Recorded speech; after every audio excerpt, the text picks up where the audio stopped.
भगवान श्री कृष्ण ने गीता में कहा है कि कभी भी उस इंसान को सेक्रेट ज्ञान जबरदस्ती नहीं देना चाहिए जो उसको लेना नहीं चाहता। तो दोस्तों, एक सवाल का जवाब दीजिए। इस पृथ्वी के सबसे पहले और इस पृथ्वी के ही नहीं बल्कि पूरे ब्रह्मांड के पास्ट, प्रेजेंट और फ्यूचर के सबसे महान मोटिवेशनल स्पीकर का नाम क्या है? जी हाँ, बांसुरी बजाने वाले भगवान कृष्ण, जिन्होंने आज की तारीख से ना जाने कितने ही युगों पहले महाभारत के युद्ध के मैदान में एक ऐसा ज्ञान दिया था जो आज 21वीं सदी की दुनिया पर आज के लोगों की लाइफ स्टाइल पर भी एकदम सही बैठता है। और यह जानकर के बड़े बड़े लोग और रिसर्च करने वाले हैरान हो जाते हैं कि ऐसा कैसे हो सकता है। उस महाभारत के युद्ध के मैदान में दिए गए ज्ञान को पढ़कर Albert Einstein, Mahatma Gandhi, Swami Vivekananda, Annie Besant, Sunita Williams जैसे और ना जाने कितने लोगों ने भी अपना जीवन बदल लिया। अगर आप यह सोचेंगे कि भागवत गीता में सिर्फ यह लिखा है कि भगवान की पूजा कैसे करते हैं, तो आप गलत हैं।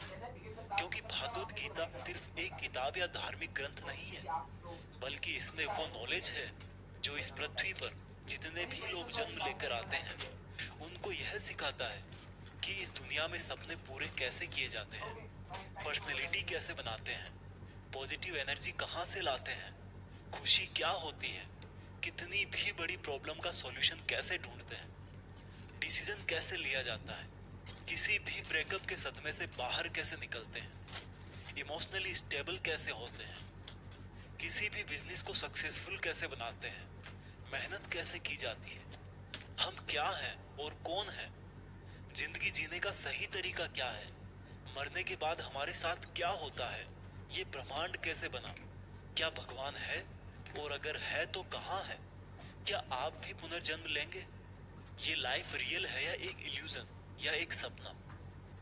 दोस्तों, इस भागवत गीता के ज्ञान ने ही एक दुखी और हारे हुए धनुष नीचे गिरा देने वाले अर्जुन को महाभारत के महान युद्ध का सर्वश्रेष्ठ योद्धा और विजेता बना दिया। अगर आप भी अपनी जिंदगी में किसी मकसद को लेकर आगे बढ़ रहे हो तो मेरा यकीन मानो कि आप भी अपनी जिंदगी की समस्याओं के जंग के मैदान के अर्जुन हो। और इसलिए उस गीता ज्ञान को जानना आपकी चॉइस नहीं बल्कि आपका अधिकार है। इस गीता ज्ञान को समझकर आपको एक बात का जरूर एहसास होगा कि ये असली नॉलेज में पहले क्यों नहीं हासिल कर पाया। तो ऐसा क्या है आखिर भागवत गीता में और इसका मतलब क्या है? भागवत का मतलब है भगवान और गीता का मतलब है गीत, यानी कि ऐसा गीत जो भगवान ने खुद अपने मुंह से गाया हो। भागवत गीता संस्कृत में लिखी गई है, लेकिन इसका ट्रांसलेशन आपको बहुत जगह पर हिंदी, इंग्लिश और अलग अलग भाषाओं में मिल जाएगा। वैसे तो भागवत गीता को जितना समझोगे उतना ही कम है, लेकिन फिर भी इस वीडियो में मैंने गीता के पूरे 18 अध्याय 700 श्लोक पढ़कर उनको आज की जनरेशन के हिसाब से, स्टूडेंट के हिसाब से, बिजनेसमैन के हिसाब से, अपने करियर में, अपनी लाइफ में, अपने रिलेशनशिप में और अपनी प्रॉब्लम्स में कैसे यूज करते हैं वह बताया है। दोस्तों, मैं यहाँ पर पूरे 18 चैप्टर कवर करूंगा और कोई भी चैप्टर शुरू करने से पहले मैं आपको यह बताऊंगा कि उसमें आप क्या सीखने वाले हो। फिर उस चैप्टर को शॉर्ट में समझाऊंगा और उसके बाद उससे सीखने वाली चीजों को डिटेल में समझाऊंगा। अगर आपको यह जानना है कि आखिर भगवान को खुद ज्ञान देने की जरूरत क्यों पड़ी, ये पांडव और कौरव कौन थे और इस महाभारत के युद्ध की शुरुआत कैसे हुई, तो आप मुझे नीचे कमेंट्स में बता सकते हैं। मैं उसका भी वीडियो आपको अलग से दे दूंगा। तो चलो अब मैं आपको सीधा ले चलता हूँ कुरुक्षेत्र के युद्ध के मैदान में, जहाँ पर पांडव और कौरव युद्ध करने के लिए आमने सामने खड़े हैं। भागवत गीता अध्याय 1, सेना का निरीक्षण। दोस्तों, गीता के पहले अध्याय से आपको यह सीखने को मिलेगा कि ऐसी कौन सी सबसे पहली चीज है जो आपको लाइफ में आगे बढ़ने से रोकती है। भले ही आप में बहुत नॉलेज हो, आप में बहुत काबिलियत हो, लेकिन उस एक चीज की वजह से आप सही डिसीजन नहीं ले पाते और अपना काम नहीं कर पाते हैं। इसके साथ साथ सपने से हकीकत में इंसान कैसे बदल जाता है वह भी हम जानेंगे। कौरवों में दुर्योधन बहुत खुश हो रहा था। उसके पास बहुत बड़ी सेना थी। भीष्म पितामह थे, गुरु द्रोणाचार्य और गुरु कृपाचार्य जैसे बड़े बड़े योद्धा थे।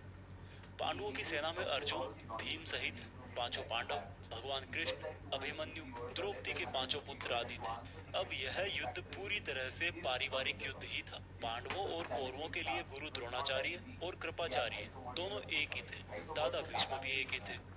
साथ ही साथ पांडव और कौरव दोनों खुद भी चचेरे भाई थे, लेकिन हर कोई जीतने के इरादे से आ रखा था।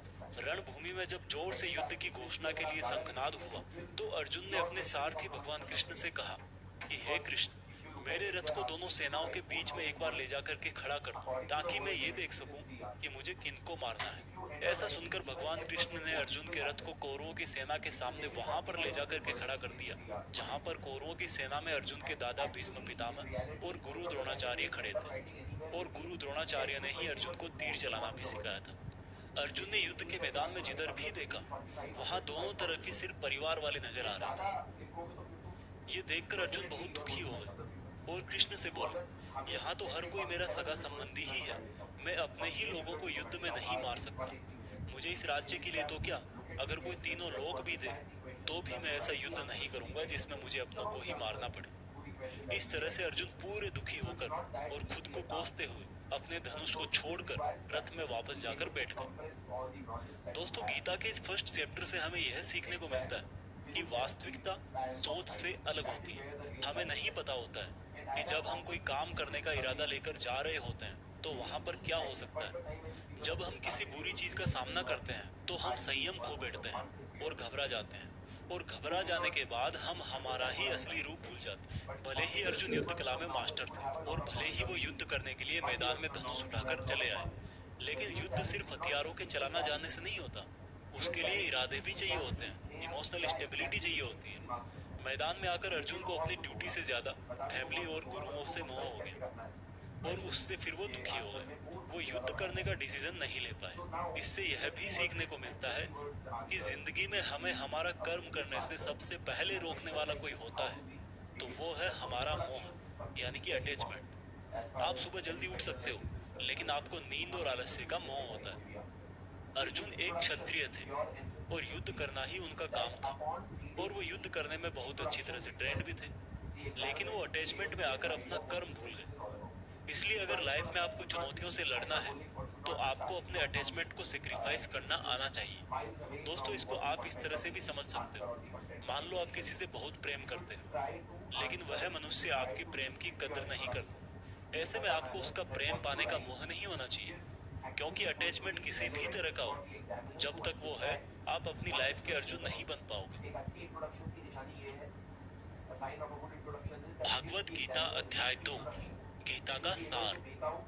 दोस्तों, गीता के दूसरे अध्याय से हमें इमोशनल स्टेबिलिटी, आत्मा, मृत्यु, पुनर्जन्म, डिसीजन मेकिंग के बारे में सीखने को मिलता है, और गुस्से का सबसे बड़ा रीजन और उसका सॉल्यूशन क्या है। कैसे आप किसी भी कंडीशन में खुश रह सकते हो और मेहनत कैसे करते हैं, यह भी आपको सीखने को मिलेगा। जब अर्जुन ने युद्ध करने से मना कर दिया, तब सारथी श्री कृष्ण ने अर्जुन से कहा कि अर्जुन, ये तुम्हें अचानक से क्या हो गया? जिस तरह की कमजोर बातें तुम बोल रहे हो वो तुम जैसे महान योद्धा के मुंह से बिल्कुल अच्छी नहीं लगती। इसलिए अपने इस मन की कमजोरी को छोड़कर युद्ध के लिए वापस खड़े हो जाओ। अर्जुन बोले कि मैं किस तरह से अपने ही गुरुजी द्रोणाचार्य और दादाजी भीष्म पितामह को मारने के लिए अपना धनुष चला सकता हूँ, क्योंकि ये तो मेरे लिए हमेशा से ही भगवान की तरह रहे हैं। इस युद्ध को करने से अच्छा है कि मैं भिखारी बन जाऊं, क्योंकि अपनों को ही मारूंगा तो जीत में भी मेरी हार ही है। मैं सही और गलत को नहीं समझ पा रहा, इसलिए मेरा मार्गदर्शन करो कृष्ण। श्री कृष्ण मुस्कुराकर अर्जुन को देखने लगे। भले कोई इंसान उनसे कुछ मांगे और वो दे ही ना, ऐसा भी कभी हो सकता है क्या? यहीं से शुरू होता है भागवत गीता का वो ज्ञान जो आपको भी अर्जुन बनकर ध्यान से सुनना और समझना चाहिए। श्री कृष्ण बोले कि अर्जुन, ये तुझे अचानक से क्या हो गया? तुझ जैसे इंसान को किसी दूसरे की मृत्यु को लेकर नहीं डरना चाहिए। और वैसे भी तुझे क्या लग रहा है, ये लोग तेरे मारने से मर जाएंगे और तू ही इनको मारेगा? इन सब लोगों का और तुम्हारा भी पिछला जन्म भी था और अगला जन्म भी होगा। इसलिए जैसा तुम सोचकर दुखी हो रहे हो, वह ज्ञान तुम्हारा अधूरा है। और रही बात इनकी मृत्यु का तुझे पाप लगने की, तो ये समझ ले इनको मारने वाला तू नहीं बल्कि मैं हूँ। तू तो इनकी मौत का सिर्फ एक कारण है और ये लोग मरने के बाद भी मेरे ही पास आएंगे, क्योंकि ये लोग शरीर नहीं है बल्कि आत्मा है और आत्मा को किसी भी तरह से नष्ट नहीं किया जा सकता। आत्मा तो अगले जन्म के लिए इस शरीर को उसी तरह से छोड़ देती है जिस प्रकार से तुम अपने पुराने कपड़े बदलकर नए पहनते हो। हे अर्जुन, जन्म देने वाला और मारने वाला मैं ही हूँ। और ये बता, क्या तू किसी मरे हुए इंसान को जिंदा कर सकता है? अगर तू मरे हुए को जीवन नहीं दे सकता तो जीवित को भी नहीं मार सकता, क्योंकि जीवन देने वाला भी मैं हूँ और मारने वाला भी मैं हूँ और इनकी मौत मैंने तेरे ही हाथों लिखी है। और अर्जुन, अगर तुझे ऐसा लगता है कि आत्मा भी मरती है तो ये जान ले कि आत्मा जैसे जन्म लेकर मरती है वैसे ही मरने के बाद प्रकृति का चक्र पूरा करने के लिए उसको फिर से जन्म लेना पड़ेगा। इस प्रकार से भी आत्मा नष्ट नहीं हुई और जब प्रकृति ऐसे ही चलती है तो भला तू इसका जिम्मेदार कैसे हुआ? अर्जुन, जिस क्षत्रिय को जीवन में युद्ध करने का अवसर प्राप्त होता है वो ना केवल भाग्यशाली है बल्कि उसका तो धर्म और कर्म ही युद्ध करना है। और अगर तूने ये युद्ध नहीं किया तो इसका मतलब यह होगा कि तूने अपना धर्म और कर्म अच्छी तरह से नहीं निभाया और इसलिए तेरे नाम के साथ कलंक जुड़ जाएगा। और तेरे जैसे अर्जुन के लिए तो कलंक उसकी मौत से भी बड़ा है। जो लोग तुझे बहुत सम्मान दिया करते थे वही लोग तेरी बहुत बुराइयां करेंगे, तेरी वीरता पर सवाल उठाएंगे। इसलिए अर्जुन, तू सुख दुख, हार जीत और फायदे नुकसान को छोड़कर अपने विचारों को स्थिर कर और युद्ध के लिए धनुष उठा, जिससे या तो तू युद्ध में मारा जाकर मेरी ही शरण में आएगा या फिर विजेता बनकर धरती पर ही सुख भोगेगा। हे अर्जुन, तुमने आज तक जितना भी सीखा है वो मेरे इस ज्ञान के आगे बहुत छोटा है। तुम काम करने के पहले ही उसके परिणाम के बारे में सोच लेते हो, जबकि तुम्हें यह जान लेना चाहिए कि फल देने वाला मैं हूँ और कर्म करने वाले हो तुम अपना काम करो, मैं अवश्य अपना काम करूंगा। इस बात पर अर्जुन ने श्री कृष्ण से सवाल किया कि आपने मुझे अपने विचारों को स्थिर यानी कि अपने इमोशंस और थॉट को कंट्रोल करने को कहा है, तो यह मैं कैसे करूं? इस पर श्री कृष्ण बोले कि जो व्यक्ति अपने मन की सभी इच्छाओं और अपने सभी कर्मों के फल के बारे में सोचना बंद कर देता है वही स्थिर बुद्धि कहलाता है। ऐसे व्यक्ति को ना तो खुद के साथ बुरा होने से दुख होता है और ना ही किसी अच्छे काम में खुशी होती है। जिसके मन से हर प्रकार का डर, भावना और क्रोध नष्ट हो गए हैं, जो शुभ अशुभ के चक्कर से बाहर निकल गया है, जो इस प्रकार से अपनी इच्छाओं को वश में कर लेता है जैसे कोई कछुआ खुद को खुद में ही समेट लेता है, उस मनुष्य की बुद्धि स्थिर हो जाती है। क्योंकि अपनी इच्छाओं के बारे में सोचते रहने से हमें वो इच्छाएं अच्छी लगने लगती है। इच्छाएं अच्छी लगने लगती है तो फिर उन इच्छाओं को पूरा करने का मन करता है। जब उन इच्छाओं को पूरा करने में कोई रुकावट आती है तो फिर हमें गुस्सा आता है और गुस्सा आने से इंसान पागल हो जाता है और फिर वो अपना कर्म और धर्म भूलकर खुद ही अपनी स्थिति से नीचे गिर जाता है। परंतु अगर कोई अपनी इच्छाओं को वश में करके उनका गुलाम नहीं होता तो उसका अंतर्मन शुद्ध रहता है और उसके दुख का अंत हो जाता है। और जब उसके सब दुख ही समाप्त हो जाते हैं तो उसकी बुद्धि स्थिर हो जाती है। परंतु जिसकी इच्छाएं और कामनाएं उसके मन से नहीं जाती हैं वो मनुष्य कभी शांति नहीं पाता। और जब शांति ही नहीं पाएगा तो वो खुश कैसे रहेगा भला? उसकी हालत तो उस नाव की तरह होती है जिसको उसकी इच्छाओं की हवा किसी भी दिशा में बहा करके ले जा सकती है। स्थिर बुद्धि वाला प्राणी तो उस समुद्र की तरह है जिसमें चाहे कितनी ही नदियां आके मिले फिर भी उसको कोई फर्क नहीं पड़ता। और इसी तरह का स्थिर बुद्धि वाला प्राणी मृत्यु के बाद मेरी ही शरण में आता है। दोस्तों, अब आते हैं इस चैप्टर के मीनिंग पर। आप में से बहुत सारे लोग होंगे जो अपने प्रियजनों को खो देते हैं और आज तक आप लोगों में से जिसने भी अपने प्रियजन को मृत्यु के द्वारा इस संसार से नहीं खोया कि उनकी जिंदगी में भी उनके किसी सबसे प्रिय यहाँ तक कि खुद की भी मौत एक दिन जरूर होगी। लेकिन इससे उदास होने की कोई बात नहीं, क्योंकि खुद भगवान ने ही कहा कि हम अपने जन्म से पहले भी इस दुनिया में नहीं थे और मौत के बाद भी नहीं रहेंगे, लेकिन उस समय हम किसी न किसी रूप में इस ब्रह्मांड में जरूर रहेंगे। और इसलिए हमें मौत से नहीं डरना चाहिए, क्योंकि या तो हमारा पुनर्जन्म होगा या फिर हम परमात्मा में हमेशा के लिए मिल जाएंगे। और जब सब लोग आखिर में एक ही जगह मिल जाएंगे तो फिर क्या भावुक होना। और यही प्रकृति का नियम भी है। और हम कोई शरीर नहीं है जो हमें डरने की जरूरत है। हम आत्मा है और उसी का अंश है जिसको हम भगवान कहते हैं। और अगर हमें बनाने वाला भगवान है तो फिर हमें उससे ही मिलने का प्रयत्न करना चाहिए। ये दुनिया तो मात्र उस ईश्वर का एक मायाजाल है।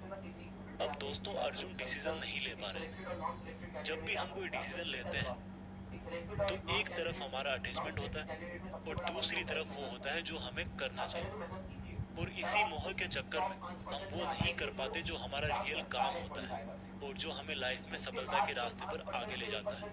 उदाहरण के लिए, अगर आपको घर से दूर पढ़ाई करने के लिए या सपने पूरे करने के लिए घर से दूर जाना पड़ रहा है तो आपको अपने परिवार का मोह छोड़ना पड़ेगा। इसी तरह से आपको हर डिसीजन में यह देखना है कि आपकी लाइफ में मोह कौन कौन से हैं और आपके कर्तव्य के लिए जरूरी क्या है। इसके बाद बात करते हैं कि हमारी प्रॉब्लम्स का सबसे बड़ा कारण क्या है और उनका सबसे बड़ा सॉल्यूशन भी क्या है। दोस्तों, हमारे दुखों का सबसे बड़ा कारण है हमारा अपनी इच्छाओं के बारे में सोचना। जब हम अपनी इच्छाओं के बारे में सोचते हैं तो समय बीतने के बाद हम उनको पूरा करने की भी कोशिश करते हैं। और जब वो कोशिशें नाकाम हो जाती हैं तो हमारे अंदर गुस्सा पैदा हो जाता है। और गुस्सा ऐसी चीज है जिसको अगर किसी ने शरीर छोड़ने के पहले नहीं छोड़ा तो कभी आप अपने जीते जी खुश नहीं रह पाओगे। आप हमेशा अपने आप को समस्याओं से घिरा हुआ ही पाओगे, क्योंकि ये दुनिया तो सिर्फ आपका ही रिफ्लेक्शन है। अब आप यह भी बोलोगे कि अगर जिंदगी में कोई इच्छा ही नहीं रखेंगे तो सक्सेस कैसे हासिल होगी, नाम कैसे कमाएंगे। तो दोस्तों, इसके बारे में भगवान कृष्ण ने कहा है कि सबसे पहले आप अपने कर्म को पहचानें, यानी कि आपके लिए ऐसा क्या करना जरूरी है जो आपको अपना लक्ष्य प्राप्त करवाए। और उसके बाद सफल होने की उम्मीद या असफल होने का डर मन में पैदा किए बिना अपने काम को ऐसे करें जैसे वो काम आप नहीं बल्कि खुद भगवान कर रहे हैं। और इस तरह से आपकी हिम्मत कभी नहीं टूटेगी, क्योंकि आपको यह लगेगा कि ये काम मैं नहीं बल्कि मेहनत भगवान कर रहे हैं। और इस तरह से आपकी हिम्मत कभी नहीं टूटेगी, क्योंकि आपको यह लगेगा ही नहीं कि आप मेहनत कर रहे हो। भगवत गीता अध्याय 3 कर्म योग।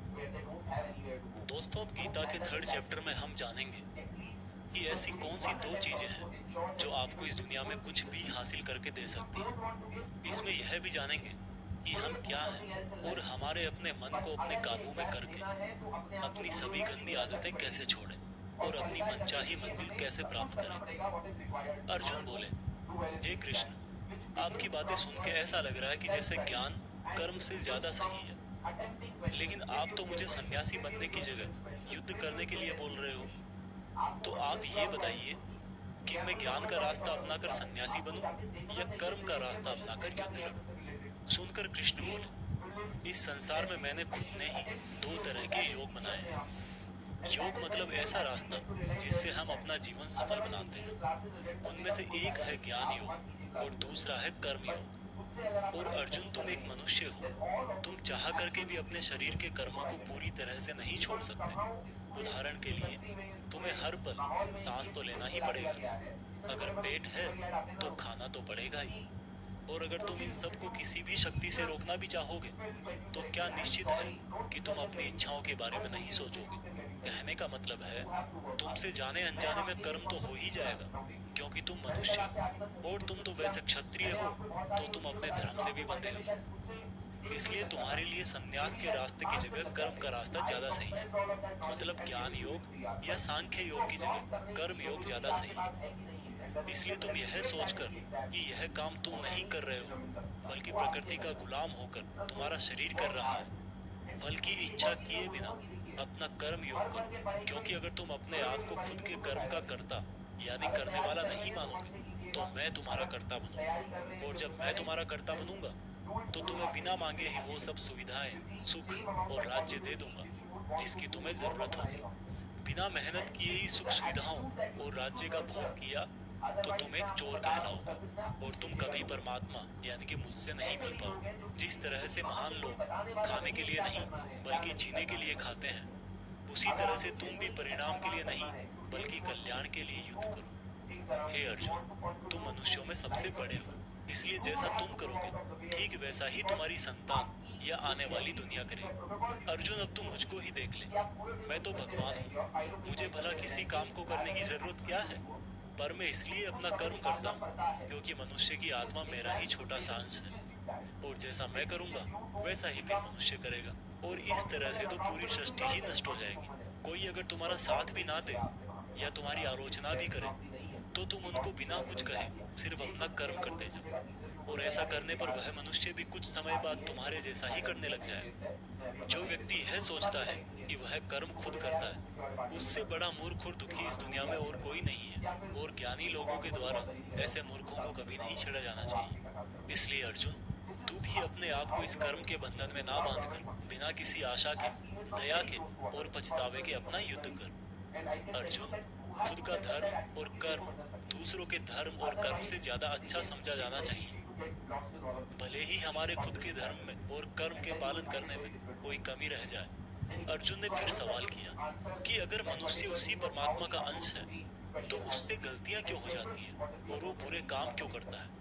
भगवान श्री कृष्ण बोले कि मनुष्य शरीर भोग विलास करना चाहता है क्योंकि उसकी प्रकृति वैसी ही है, इसलिए अगर उसकी इच्छा पूरी नहीं होती तो उसको क्रोध आता है, और जिस तरह धुएं की वजह से आग दिखाई नहीं देती, उसी तरह से काम और क्रोध की वजह से मनुष्यों को अपना धर्म, कर्म और परमात्मा दिखाई नहीं देते, और इसी वजह से क्रोध और कामनाओं में आकर मनुष्य अपनी इंद्रियों और मन पर नियंत्रण खो देता है और ना चाहते हुए भी बुरे काम और गलतियां कर बैठता है। अर्जुन, तू हमेशा याद रखना, इस शरीर से ज्यादा शक्तिशाली है इसकी इंद्रियां, इंद्रियों से ज्यादा शक्तिशाली है मन, मन से शक्तिशाली है बुद्धि, और बुद्धि से ज्यादा शक्तिशाली हो तुम, यानी कि तुम आत्मा।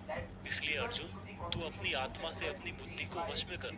बुद्धि मन को वश में करेगी, मन इंद्रियों को वश में करेगा, और इंद्रियां शरीर को, यानी कि तुम्हारे बुरे कर्मों को। दोस्तों, अब श्री कृष्ण की कही गई बातों को हम आज की लाइफ के हिसाब से समझते हैं। देखो, इस दुनिया में रिजल्ट दो ही चीजों से आते हैं, ज्ञान और कर्म, मीन्स नॉलेज और एक्शन, लेकिन दोनों अलग अलग हैं। आज की दुनिया में हम दोनों चीजों को आपस में रिलेट करके देखेंगे। हमारे लिए नॉलेज भी उतना ही जरूरी है जितना एक्शन।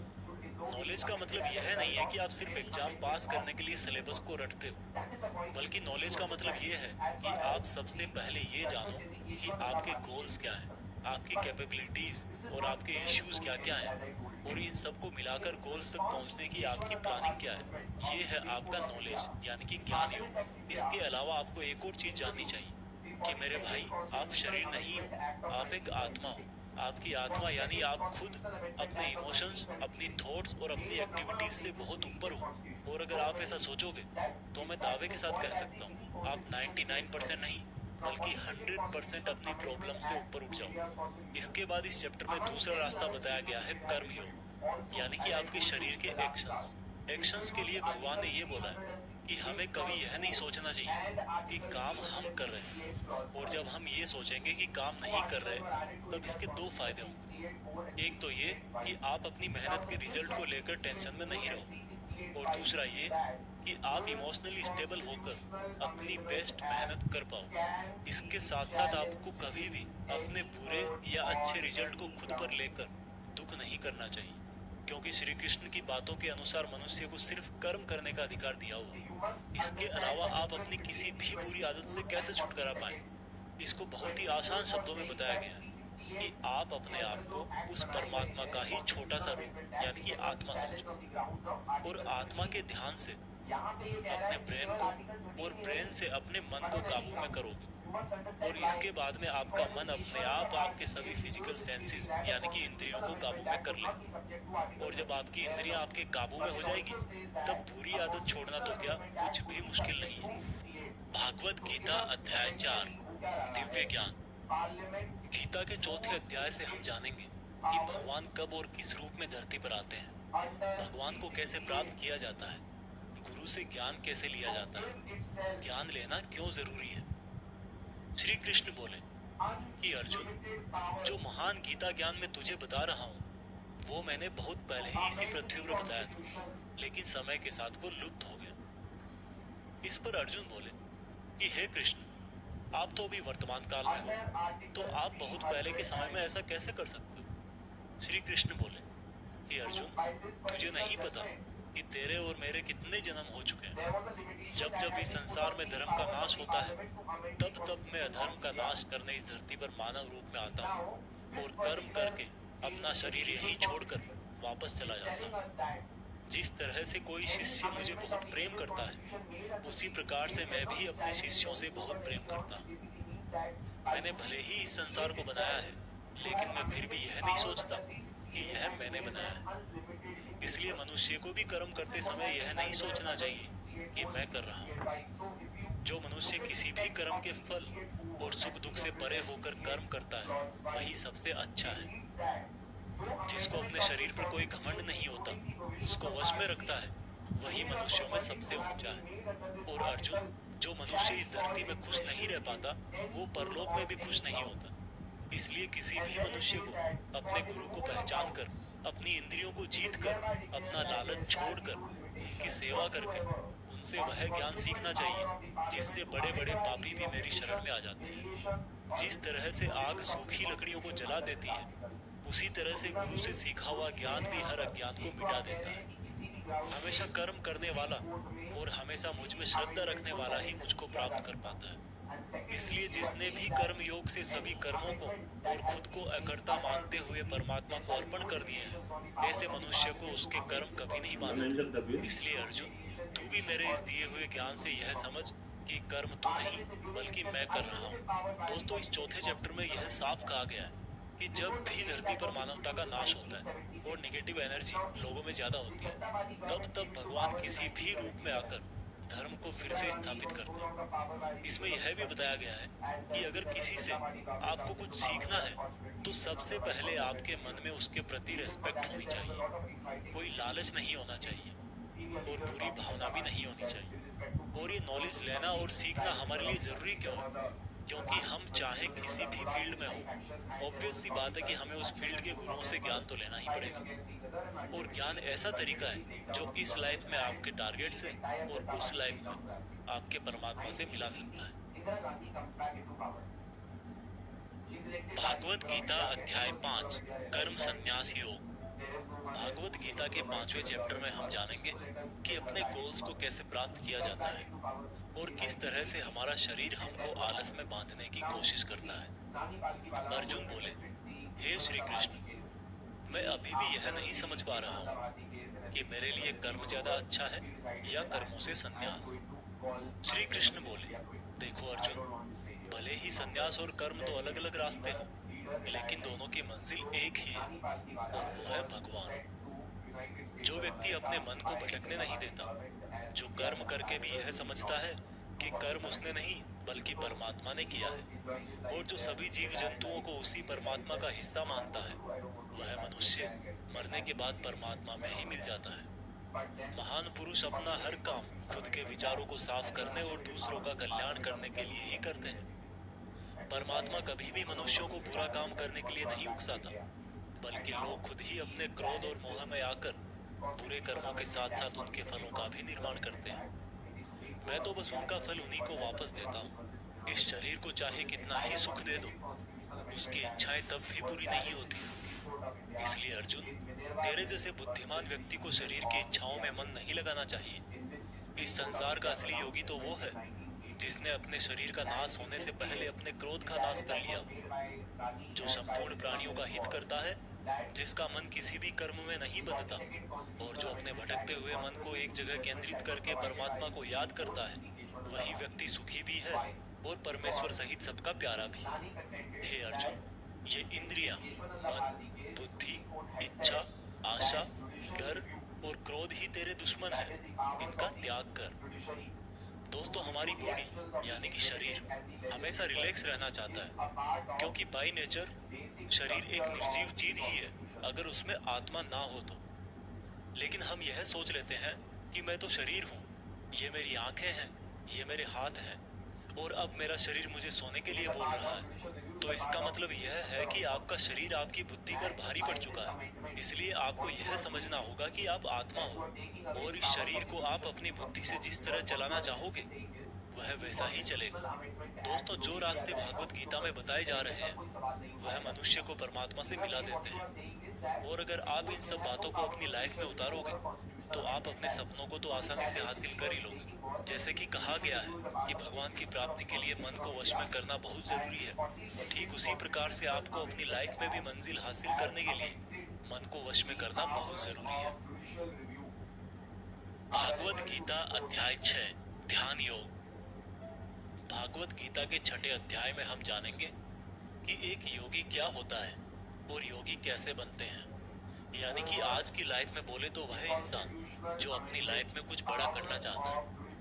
इसके साथ साथ हम यह भी जानेंगे कि क्या होगा अगर आपने इस जीवन में बहुत मेहनत करी लेकिन फिर भी आपकी डेथ होने से पहले आपका सपना पूरा नहीं हुआ। श्री कृष्ण बोले, केवल अपने सांसारिक कर्मों को त्यागने वाला ही योगी नहीं होता, बल्कि जो व्यक्ति करने योग्य सब काम को करता हुआ उनके फल का लालच नहीं करता, वही असली योगी कहलाता है। जो व्यक्ति अपने मन को जीत लेता है तो उसके लिए संसार में और कुछ भी जीतना जरूरी नहीं होता, और जिसका मन इधर उधर भटकता रहता है उसके लिए इस संसार में कुछ भी पाना आसान नहीं होता, क्योंकि हमारा गुलाम मन हमारा मित्र होता है, और अगर हम उसके गुलाम बन जाते हैं तो वो हमारा सबसे बड़ा शत्रु बन जाता है। जो व्यक्ति अपने मन के और संसार के किसी भी वासना या वस्तु से मोहित नहीं होता, और जो मित्र, दुश्मन, महात्मा, पापी, जीव जंतु आदि के प्रति समान दया भाव रखता है, वही योगी की असली निशानी होती है अर्जुन। और जब इस तरह का योगी भाव आने लगे तो बिना किसी आशा के, बिना किसी भय के अपने मन को मित्र बनाकर मेरा ध्यान करना चाहिए। ऐसा योगी नींद और भोजन भी उतना ही करता है जितना आवश्यक हो। ऐसा योगी उसी तरह से अपने वचन पर स्थिर रहता है जैसे पूरी तरह रुकी हुई हवा में दीपक की लौ होती है। जब जब भी उसका मन भटके तब तब उसको उस इच्छा को वश में करके फिर से मन को केंद्रित करना चाहिए। और जब योगी इस संपूर्ण ध्यान की अवस्था में आ जाता है तो बड़े से बड़ा दुख भी उसको उसके स्थान से नीचे नहीं गिरा सकता। अर्जुन ने कहा, मगर हे कृष्ण, यह मन बहुत ही चंचल और हठीला है। इसको एक जगह पर रोकना हवा को एक जगह पर रोकने की तरह बहुत मुश्किल है। श्री कृष्ण बोले, हाँ, ये सत्य है कि मन को वश में करना बहुत कठिन है, लेकिन यह भी जान लो कि बार बार योगाभ्यास और आत्मविश्वास से असंभव को संभव बनाया जा सकता है। अर्जुन ने फिर पूछा कि हे कृष्ण, अगर कोई योगी इस तरह से ध्यान केंद्रित करके योग करे, लेकिन अगर अंतिम समय में किसी कारणवश उसका मन भागने लगे तो क्या उसकी पूरी मेहनत शून्य हो जाएगी? श्री कृष्ण बोले, नहीं अर्जुन, निरंतर परमात्मा की तरफ बढ़ना हर आत्मा का अधिकार है। अगर किसी कारणवश वह योगी आत्मा योग की राह से विचलित भी हो जाती है तो भी उसको योग भ्रष्ट पुण्य पुरुषों के लोक में कई वर्ष सुख और आनंद मिल जाता है, और वहां पर वह ध्यान भ्रष्ट योगी भी सुख में समय बिताकर फिर से किसी पुण्यात्मा के परिवार में जन्म ले लेता है, और इस तरह से उस आत्मा की यात्रा वहीं से शुरू हो जाती है जहां पर उसने पिछले जन्म में समाप्त करी थी, और इस प्रकार से उसे एक नया रूप, नया जीवन परमात्मा से मिलन के प्रयत्न के लिए फिर से मिल जाता है। अर्थात उसका पिछले जीवन में किया गया योग बेकार नहीं जाता, लेकिन लगातार प्रयत्न करने वाला योगी इसी जन्म में अपने जीवन चक्र से मुक्त होकर परमात्मा में विलीन हो जाता है। एक योगी तपस्वियों और विद्वानों से भी श्रेष्ठ है। इसलिए अर्जुन, तू भी योगी बन, क्योंकि जो योगियों में भी परम होता है वह मेरा भी परम प्रिय होता है। दोस्तों, हर वो इंसान जिसकी आंखों में कुछ बड़ा करने का सपना है, उसको अर्जुन की तरह ही एक योगी बनना चाहिए। योगी वो इंसान है जो पूरी तरह से इमोशनली बैलेंस्ड है, न्यूट्रल है, जो दूसरों की बातें माइंड नहीं करता और हमेशा अपने टारगेट को पूरा करने के लिए मेहनत करता है। लेकिन दोस्तों, जिंदगी का किसको पता, भगवान ना करे कि ऐसा हो कि कोई इंसान उसके सपने पूरे होने से पहले ही मर जाए, तो उसकी तो मेहनत किसी काम की ना रही और सपने सपने ही रह गए। पर एक बहुत ही सीक्रेट बात भगवान कृष्ण ने इस अध्याय में यह बताई है कि अगर आप मेहनत कर रहे हो और आपने बहुत एक्सपीरियंस गेन कर लिया है, बहुत नॉलेज हासिल कर लिया है, लेकिन फिर भी आपको मंजिल नहीं मिली और किसी रीजन की वजह से, परमात्मा ना करे ऐसा हो, पर आपकी डेथ हो जाए या सपने के लिए मेहनत करते करते बूढ़े होकर मर जाओ, तो इस केस में चाहे आपको जीते जी फल मिले या ना मिले, मरने के बाद में आपको स्वर्ग में अपने कर्मों के अनुसार पूरा सुख मिलेगा। और जब आपके अच्छे कर्मों का बैलेंस खत्म हो जाएगा तो आप फिर से धरती पर जन्म लेकर आओगे, और बाय नेचर आप ऐसे माहौल या घर में जन्म लोगे जिसमें आपको पिछले जन्म के ज्ञान वाला लेवल नेचुरली ही मिल जाएगा और आपको उसके आगे की मेहनत करने के लिए फिर से एक पूरी नई जिंदगी मिल जाएगी। ऐसा मैं नहीं, स्वयं कृष्ण ने योगी के बारे में बताते हुए इस गीता के छठे चैप्टर के श्लोक नंबर 37 से लेकर श्लोक नंबर 45 तक यही बात कही है और ये भी कहा है कि ये उनके लिए एप्लीकेबल है जो सच में बहुत बहुत मेहनत करते हैं। भागवत गीता अध्याय 7 भगवान का ज्ञान। भागवत गीता के 7वें चैप्टर में बताया गया है कि ईश्वर किस तरह से इस संसार को चलाते हैं। ईश्वर को कौन से भक्त बहुत अच्छे लगते हैं। इंसान भगवान को क्यों नहीं जान पाता है। भगवान कृष्ण बोलते हैं कि हे अर्जुन, अब मैं तुझे वो बातें बताने वाला हूँ जिनको जानकर तुझे इस संसार में दूसरा कोई सा भी ज्ञान जानने की जरूरत नहीं पड़ेगी। हजारों लोगों में से कोई एक मुझे प्राप्त करने की कोशिश करता है और ऐसे हजारों कोशिश करने वालों में से कोई एक ही मुझे बहुत समर्पण के साथ प्रेम करता है। मेरे दो रूप हैं, एक जड़ रूप यानी कि जिसमें पृथ्वी, अग्नि, जल, वायु और आकाश के साथ साथ मन, बुद्धि और अहंकार है। वही दूसरा चेतन रूप जिसमें इस सृष्टि का चक्र है। समय को भी मैं ही चलाता हूँ। जल, सूरज, चंद्रमा, ओमकार में मैं ही हूँ। पृथ्वी की सभी पवित्र गंध, अग्नि और बुद्धिजीवियों का तेज, तपस्वियों का तप, धर्मों का पवित्र कर्म, बलवानों का बल और अलग अलग समय कालों का बीज भी मैं ही हूँ। इस संसार के लोग सांसारिक गुणों के गुलाम हैं, इसलिए मुझे नहीं जान पाते और वास्तव में तो ये सांसारिक गुण भी मेरी ही माया है। मगर जो मनुष्य इस मेरे ही माया जाल को तोड़ देता है वो मेरा हो जाता है। माया जाल में फंसे हुए मूर्ख लोग मेरी शरण में नहीं आ पाते हैं। कोई भी भक्त 4 तरह से मेरी पूजा करता है, कोई प्राप्ति चाहने वाला, कोई दुख के संकट में याद करने वाला, मुझे जानने की इच्छा रखने वाला या फिर मुझे पहले से ही जानने वाला। लेकिन इनमें से मुझे अत्यंत प्रेम करने वाला ज्ञानी बहुत पसंद है। ये चारों ही तरह के भक्त दयावान होते हैं, लेकिन ज्ञानी पुरुष तो मानो जैसे मेरा ही रूप हो। और ज्ञानियों में भी जो व्यक्ति मुझे बहुत सारे जन्मों से मानता आया है वो मृत्यु के पश्चात मुझ में ही समा जाता है। जो लोग किसी इच्छा पूर्ति के लिए अगर किसी देवता की भक्ति करते हैं तो मैं उन भक्तों की आस्था उन्हीं देवताओं में स्थिर कर देता हूँ और वो भक्त उन्हीं देवताओं को प्राप्त हो जाते हैं। लेकिन यह फल ज्यादा समय तक नहीं चलता और अगर कोई भक्त अगर किसी भी प्रकार से मेरी ही पूजा करता है तो उसे मैं अपना ही बना लेता हूँ। जो मूर्ख मुझे जन्म लेने और मरने वाला मानते हैं वो मुझे प्राप्त नहीं कर पाते। मैं भूतकाल, वर्तमान और भविष्य को पूरा जानता हूँ, जबकि श्रद्धा रहित लोग मुझे भी नहीं जान पाते। जो भक्त इस सांसारिक मोह और माया को छोड़कर श्रेष्ठ कर्मों का आचरण करके मेरी भक्ति करते हैं वो इस मृत्यु से मुक्त होकर मुझ में ही समा जाते हैं। तो दोस्तों, आज के समय के हिसाब से इस चैप्टर का मतलब आप इस तरह से निकाल सकते हैं। जब आप अपनी लाइफ में कोई टारगेट सेट करते हो तो आप टाइम बीतने के बाद टारगेट को भूलने लगते हो क्योंकि डिस्ट्रैक्शंस बहुत सारे होते हैं। जैसा श्री कृष्ण ने बताया कि माया जाल में फंसा हुआ व्यक्ति भगवान को भूल जाता है, ठीक वैसे ही कई बार बहुत मेहनत करने वाला व्यक्ति भी राह से भटक जाता है और सोचने लगता है कि ये टारगेट वारगेट सब बेकार है, लाइफ के मजे लो, कल को पता नहीं रहूं या ना रहूं। और इस तरह के लोगों को गीता में मूर्ख कहा गया है, जो इतना भी नहीं जानते कि ये डिस्ट्रैक्शन तो खुद मेहनत करने वालों को आजमाते हैं कि ये इंसान उसमें उलझ के रह जाएगा या इसको पार कर जाएगा। और इस तरह से लगातार बिना भटके जो हार्डवर्क करता है उसी को सक्सेस मिलती है।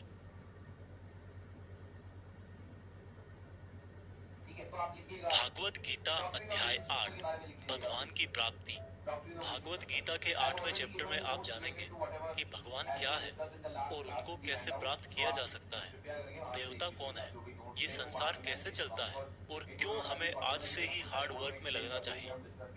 अर्जुन बोले, हे कृष्ण, ये परम ब्रह्म क्या है, आध्यात्म क्या है, कर्म क्या है, ये संसार क्या है और ये देवता कौन है, इस संसार का फैसला कौन करता है और कोई योगी आपको कैसे पहचानता है। श्री कृष्ण बोले, ब्रह्म परम अक्षर है, आध्यात्म जीवों का स्वरूप है, कर्म भूतकाल का एक ऐसा त्याग है जिससे वर्तमान में परिणाम उत्पन्न होते हैं, हमेशा उत्पन्न और अंत होने वाले का नाम संसार है। जिनको शास्त्रों में परम पुरुष बताया गया है वही देवता है। इस संसार का फैसला करने वाला मैं ही हूँ और जो भी पुरुष अपने अंतकाल में जिस जिस भाव को याद करता हुआ और अपने ध्यान को प्रकृति में केंद्रित करके शरीर छोड़ता है, तो वह उसी भाव को प्राप्त होता है। इसलिए मेरा स्मरण करने वाले सदैव मेरे पास ही आते हैं। इसलिए अर्जुन, तू भी मुझ में ही ध्यान रख के युद्ध कर, जिससे कि तू मुझे ही प्राप्त होगा। जो लोग हमेशा मुझे याद करते हैं, वह बहुत आसानी से मेरे पास आ जाते हैं, और जो मेरे पास आ जाता है, उसके दुख और मृत्यु चक्र समाप्त हो जाते हैं। ब्रह्मा का एक दिन 1000 युगों का होता है, और एक रात भी 1000 युगों की होती है। ब्रह्मा के दिन की सुबह में ही संपूर्ण संसार का निर्माण होता है, और रात के आरंभ में ही वह संसार फिर से ब्रह्मा में समा जाता है, और हर दिन ऐसा ही चक्र चलता रहता है। लेकिन जो मेरे भक्त होते हैं, वो जल्दी ही इस चक्र से मुक्त हो जाते हैं। अर्जुन, अब मैं तुम्हें वह 2 रास्ते बताऊंगा, जिनसे होते हुए ही लोग या तो परम गति को प्राप्त होते हैं, या फिर इस संसार में वापस आते हैं। जब सूर्य का प्रकाश रहता है, शुक्ल पक्ष होता है, और सूर्य उत्तरायण में होता है, तब शरीर छोड़ने वाले कर्मयोगी मेरे पास हमेशा के लिए आ जाते हैं। जब रात्रि होती है, कृष्ण पक्ष होता है, और सूर्य दक्षिणायन में होता है, उस वक्त पर कर्मयोगी शरीर त्याग कर परलोक में बहुत समय तक तरह तरह के आनंद सुख भोग करके वापस जन्म लेते हैं। केवल एक योगी ही इस रहस्य को जानकर सब कर्मों के फलों का मोह छोड़कर परम ब्रह्म को प्राप्त होता है। दोस्तों, इस चैप्टर का आप आजकल की लाइफ के लिए इस तरह से मीनिंग निकाल सकते हो। कोई भी वो मंजिल जिस पर आप हमेशा के लिए अपना नाम दुनिया के सामने लिखना चाहते हो, उसके लिए आपको बहुत हार्ड वर्क करना पड़ेगा, क्योंकि जैसा श्री कृष्ण ने बताया कि ये संसार का चक्र बहुत बड़ा है, और लोग आते रहते हैं और लोग जाते रहते हैं। लेकिन जिन लोगों को अपनी लाइफ में कुछ ऐसा करना है जिसकी वजह से उनका नाम हमेशा के लिए दुनिया में हो जाए, उन लोगों को ज्ञान योगी और कर्मयोगी बनना पड़ेगा। ब्रह्मा का जो एक दिन है, उसका मतलब है कि ये यूनिवर्स बहुत पहले से है और बहुत आगे तक चलेगा, और इंसान की लाइफ उस यूनिवर्स के सामने बहुत बहुत छोटी है। इसलिए ऐसा ना हो कि आप लाइफ में सिर्फ सपने सजो के बैठ जाओ और ब्रह्मा जी की शाम हो जाए। भागवत गीता अध्याय 9, अत्यंत गुप्त ज्ञान। भागवत गीता के 9th चैप्टर में हम जानेंगे कि जब हम अलग अलग देवताओं की पूजा करते हैं तो उससे क्या होता है। इसी को हम प्रैक्टिकल लाइफ में लाकर भी जानेंगे। श्री कृष्ण बोले कि हे अर्जुन, अब मैं तुझे बहुत ही गुप्त और बड़ा ज्ञान देने वाला हूँ। वह मनुष्य जो मुझ में श्रद्धा नहीं रखते, वह इस संसार में बार बार दुख भोगने के लिए आते रहते हैं और जाते रहते हैं। मैं ही इस संसार को बार बार बनाता हूँ और मिटाता हूँ। मैं ही मनुष्यों को उनके कर्मों के अनुसार फल देता हूँ, पुनर्जन्म देता हूँ। लेकिन मुझे मेरे काम का बिल्कुल भी मोह और अहंकार नहीं है। मैं यह कर्म करते हुए भी इस कर्म के बंधन में नहीं बंधता। सब कुछ करके भी मैं नहीं मानता कि मैं कुछ करता हूँ। मेरी माया जाल में फंसने वाले और मुझे नहीं समझने वाले मूर्ख लोग और बेकार की आशा और बेकार काम करने वाले लोग हमेशा इसी संसार में फंसे रह जाते हैं। जो वेदों को पढ़ के स्वर्ग प्राप्ति के लिए मेरी पूजा करते हैं, वे लोग इंद्र के स्वर्ग का आनंद भोगते हैं। लेकिन उनके स्वर्ग के सुख तब तक ही चलते हैं जब तक उनके मानव जीवन के पुण्य खत्म नहीं हो जाते। और जब उनके पुण्य खत्म हो जाते हैं, उनको वापस इसी पृथ्वी पर जन्म लेने आना पड़ता है। किंतु जो मुझ में मतलब परमेश्वर को ही सब कुछ मानकर अपने कर्म फल को त्याग कर निरंतर प्रेम करते हैं, मैं उनकी न केवल सभी आवश्यकताएं पूरी करता हूँ, बल्कि उन्हें सदा के लिए मेरी शरण में भी लेता हूँ। देवताओं को पूजने वाले देवताओं के पास, पितरों को पूजने वाले पितरों के पास, राक्षसों को पूजने वाले राक्षसों के पास, और मुझे मानने वाले सदा मेरे पास ही आते हैं। देवताओं, पितरों और भूतों को पूजने वालों का ज्ञान सीमित होता है और उनको फिर से इस मृत्यु लोक में आना पड़ता है। इसलिए अर्जुन, तू भी अगर कुछ खाए, दान करे, तप करे और कर्म करे तो मुझ में ही अर्पण करके करना। इस प्रकार से तू मुझको ही प्राप्त हो जाएगा। मेरे लिए प्रिय और अप्रिय सब बराबर है। यहाँ तक कि अगर कोई बहुत ही दुराचारी हो, चाहे स्त्री पुरुष हो, चाहे राजा या भिखारी भी हो, तो वह भी मुझ में आसक्त होकर इस भवसागर से तर जाता है। इसलिए अगर तू भी मुझ में समर्पित रहेगा तो मुझे ही प्राप्त करेगा। दोस्तों, जैसा कि श्री कृष्ण ने कहा कि जो जिसकी पूजा करता है, मैं उसको उसी से जोड़ देता हूँ। दोस्तों, इस बात का बहुत गहरा मीनिंग है। हम जिस तरह के इंसान के साथ समय बिताएंगे, टाइम बीतने के बाद में हमारी थॉट्स पर भी उसका असर हो सकता है। इसलिए नेगेटिव थॉट्स वाले लोगों से दूर रहना चाहिए, और जो लोग पॉजिटिव रहते हैं, जिनकी जिंदगी में कुछ करने का मकसद है, उनकी रेस्पेक्ट करनी चाहिए, क्योंकि आज भले ही वो कुछ ना हो, लेकिन जैसा भगवान ने कहा कि जैसी भावना वैसा नतीजा, तो उस प्रकार से सही रास्ते पर चलने वाले एक दिन मंजिल तक पहुंच ही जाते हैं। भागवत गीता अध्याय 10, भगवान की महिमा। भागवत गीता के 10वें चैप्टर में आप भगवान के द्वारा यह जानेंगे कि क्या भगवान का कोई रूप है, भगवान कहाँ कहाँ किस किस रूप में रहते हैं। वैसे तो आपने बहुत बार सुना है कि भगवान ऐसे हैं, भगवान वैसे हैं, यहाँ है, वहाँ है, हर जगह है, पर इसको हम जरा बारीकी से जानेंगे और मैं आपको यह भी बताऊंगा कि क्या इंसान के लिए भगवान को पूरा जानना संभव है। श्री कृष्ण बोले, अर्जुन, तू मेरा सच्चा मित्र है और मुझसे प्रेम करता है, इसलिए अब मैं तुझे मेरे बारे में बताता हूँ। मेरे जन्म को कोई नहीं जानता, लेकिन जो यह जानता है कि मैं कभी नहीं जन्म लेने वाला और कभी नहीं मरने वाला हूँ, वही सबसे बड़ा ज्ञानी है।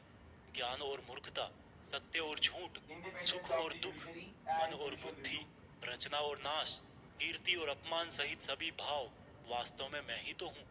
इस संसार में जहाँ जहाँ जिसकी भी पूजा होती है, वह वास्तव में मैं ही हूँ। जो लोग मुझ में मन और प्राणों को अर्पण करते हैं, उनके ज्ञान के अंधकार को मैं ही ज्ञान के उजाले से रोशन करता हूँ। इस पर अर्जुन बोले कि हे कृष्ण, आपने जो अभी तक खुद के बारे में बताया है, उन सब बातों को मैंने मान लिया है, लेकिन आपकी बातें मेरा और ज्यादा मन मोह रही है। हालांकि आप ही खुद को पूरी तरह से जानते हैं, लेकिन फिर भी मैं आपको किस तरह से मानूं, और अपनी शक्तियों और महिमाओं के बारे में भी बताइए। इस पर श्री कृष्ण बोले कि अर्जुन, वैसे तो मेरे विस्तार का कोई अंत नहीं है, लेकिन फिर भी मेरी जो भी जानकारी तेरे लिए जानना जरूरी है, उससे मैं तुझे बताऊंगा। अर्जुन, सभी समय मुझसे ही बने हैं, भूत, वर्तमान और भविष्य भी मैं ही हूँ। मैं ही विष्णु, सूर्य और चंद्रमा हूँ। वेदों में सामवेद, देवों में इंद्र और इंद्रियों में मन, जीवों में आत्मा, पर्वतों में सुमेर, रुद्रों में शंकर, वसुओं में अग्नि और धन दौलत में कुबेर भी मैं ही हूँ। जल में समुद्र, ग्रहों में बृहस्पति, अड़े रहने वालों में पहाड़, देवर्षियों में नारद, पेड़ों में पीपल, हाथियों में एरावत, मनुष्यों में राजा, गायों में कामधेनु, सर्पों में सर्पराज, नागों में शेषनाग, राजाओं में यमराज, गणनाओं में गणित, पक्षियों में गरुड़, योद्धाओं में श्री राम, समुद्र में मगरमच्छ, नदियों में गंगा, विद्याओं में ब्रह्म विद्या, विवादों का निर्णय, अक्षरों में ओम, कालों का महाकाल, मंत्रों में गायत्री, महीनों में मार्गशीर्ष, ऋतुओं में बसंत भी केवल मैं ही हूँ। छलों का जुआ, जीतने वालों की विजय, निश्चय करने वालों का निश्चय और भक्त पुरुषों की भक्ति भी मैं ही हूँ। वृष्णवंशियों में कृष्ण यानी कि स्वयं मैं, पांडवों में अर्जुन यानी कि तू, मुनियों में वेदव्यास और कवियों में शुक्राचार्य भी मैं ही हूँ। जीतने वालों की रणनीति और रहस्य रखने वालों का मौन भी मैं ही हूँ। हे अर्जुन, इस ब्रह्मांड में जितना भी जाना और अनजाना है, वह सब मैं ही हूँ और मेरा कोई अंत नहीं है। इसलिए हे अर्जुन, मुझे पूरा जानना तेरे लिए किसी काम का नहीं है। बस तू इतना जान ले कि ये संसार तो मेरे एक छोटे से अंश मात्र से ही चलता है। दोस्तों, इस चैप्टर में आप जान गए होंगे कि ऐसी कोई जगह नहीं है जहाँ पर भगवान ना हो, और श्री कृष्ण ने यह भी कहा है कि अर्जुन को ना तो ईश्वर को पूरा जानना जरूरी है और ना ही वो पूरा डिटेल में जान पाएंगे। दोस्तों, इसको आप अपनी लाइफ में इस तरह से रिलेट करो कि जैसे भगवान ने कहा कि मैं अनंत हूँ और तू उतना ही जान जितना तेरे लिए जरूरी है। ठीक उसी प्रकार से आपको भी अपनी लाइफ में उन चीजों में अपनी एनर्जी और टाइम वेस्ट नहीं करना चाहिए जिनको जानना आपके लिए जरूरी नहीं होता। सिर्फ आप इतना ध्यान रखें कि ऐसा कौन सा नॉलेज है जो आपको अपनी मंजिल तक पहुंचाएगा। भागवत गीता अध्याय 11, भगवान का अनंत रूप। भागवत गीता के 11वें चैप्टर में भगवान के विराट रूप के बारे में जानेंगे। अर्जुन बोले, हे कृष्ण, आपके दिए हुए ज्ञान से मेरे संदेह दूर हो गए हैं, लेकिन अगर संभव हो तो मैं आपका महान रूप देखना चाहता हूँ। इस पर श्री कृष्ण ने कहा, अवश्य अर्जुन, परंतु तू इन मानव की आंखों से यह सब नहीं देख पाएगा, इसलिए मैं तुझे यह सब देखने के लिए दिव्य आंखें देता हूँ। इसके बाद जो अर्जुन ने देखा वह वास्तव में कल्पना से परे था। भगवान का ना तो कोई आरंभ था, ना कोई मध्य था और ना कोई अंत था। परम ब्रह्म से इतना प्रकाश निकल रहा था जितना हजारों सूरज से भी नहीं निकल सकता। अर्जुन ने बहुत तरह के संसारों को श्री कृष्ण में समाहित देखा। अर्जुन ने हाथ जोड़ते हुए चलो एक दूसरे को और जानते हैं। क्या तुम हमारे साथ कल घूम को श्री कृष्ण में समाहित देखा।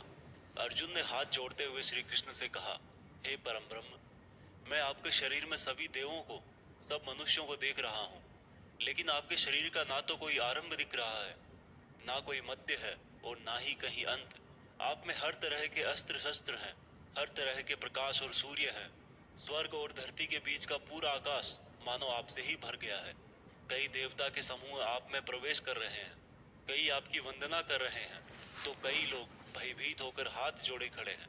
आपके अनंत हाथ पैर, पेट, आंखों, मुंह वाले रूप को देखकर समस्त सृष्टि सहित मैं बहुत व्याकुल हो रहा हूँ।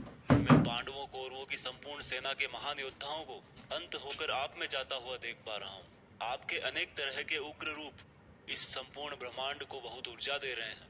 हे कृष्ण, इतने रूपों में आप कौन से हो? मैं आपको पहचान नहीं पा रहा हूँ। इस पर कृष्ण बोले, मैं हर जगह हूँ और मैं ही समय हूँ। इन सेनाओं के योद्धाओं को नष्ट करने के लिए प्रकट हुआ हूँ। इन सब योद्धाओं की मौत मैं पहले ही लिख चुका हूँ। तू तो सिर्फ इनकी मौत का कारण है, मारने वाला तो स्वयं मैं ही हूँ।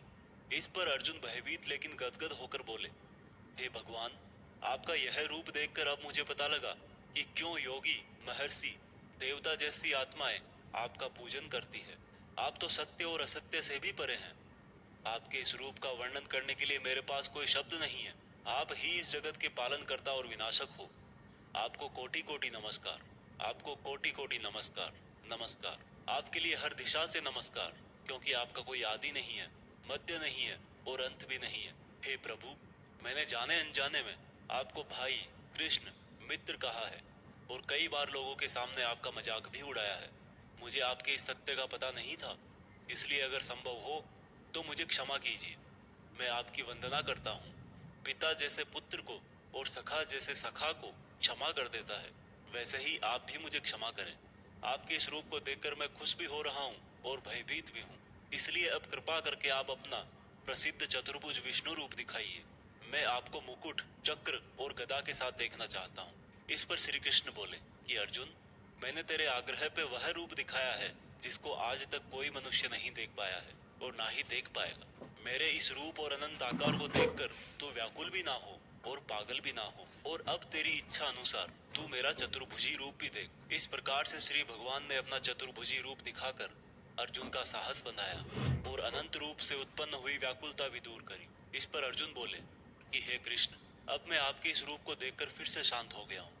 कृष्ण बोले, अर्जुन, जो चतुर्भुजी रूप तुमने अभी देखा है वो बड़ा ही दुर्लभ है और इसको देखने के लिए देवता भी तरसते हैं। यह चतुर्भुजी रूप किसी भी यज्ञ, दान, तप और वेद से देखा जा सकता है, परंतु अर्जुन, जो तेरी तरह मेरा परम भक्त है, कर्तव्य परायण है, वासना और बैर रहित है, वह अंत में मुझे ही प्राप्त होता है।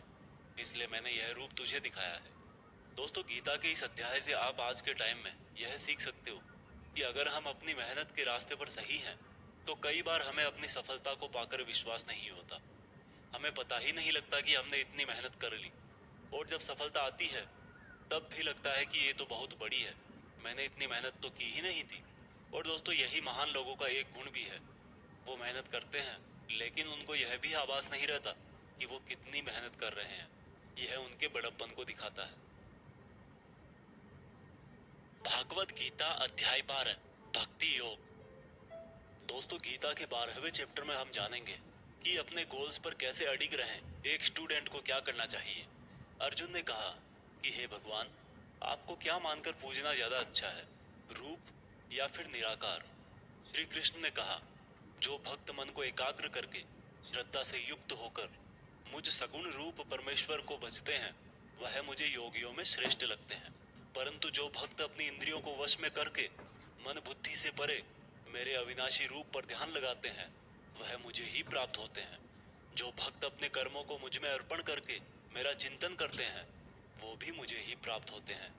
इसलिए तू मन को मुझ में ही लगा, और अगर तेरे लिए मन को वश में करना संभव नहीं है तो तू योग द्वारा मुझको प्राप्त करने का प्रयत्न कर।